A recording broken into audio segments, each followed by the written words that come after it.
В холодный зимний день беременная женщина по имени Ирина оказалась в самом центре леса. Она случайно заблудилась, прогуливаясь по тропинке, и с каждым шагом понимала, что не может найти дорогу обратно.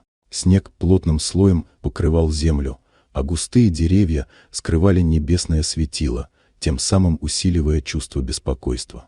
Ирина была далеко от ближайших населенных пунктов, и, несмотря на свою беременность, ей приходилось бороться с сильным холодом и усталостью.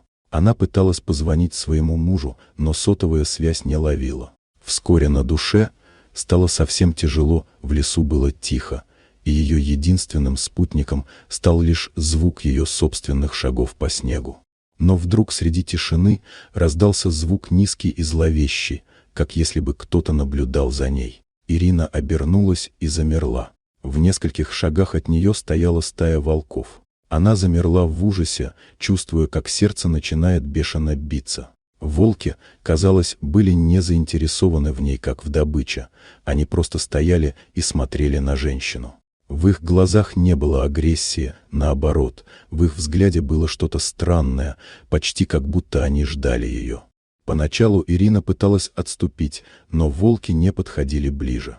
Они начали двигаться в ее сторону, но не атаковали, а как бы манили ее за собой.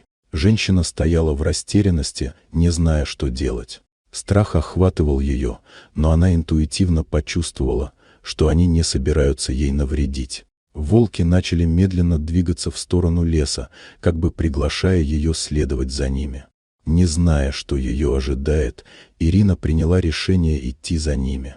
Она не могла оставаться в этом холодном лесу без помощи. Волки шли впереди нее, уверенно прокладывая путь через густой лес. Ирина следовала за ними, не зная, сколько времени прошло, пока, наконец, они не вышли на небольшую дорогу. Все это время она не могла поверить в то, что происходило. Волки вели ее, как будто знали, куда ей нужно идти.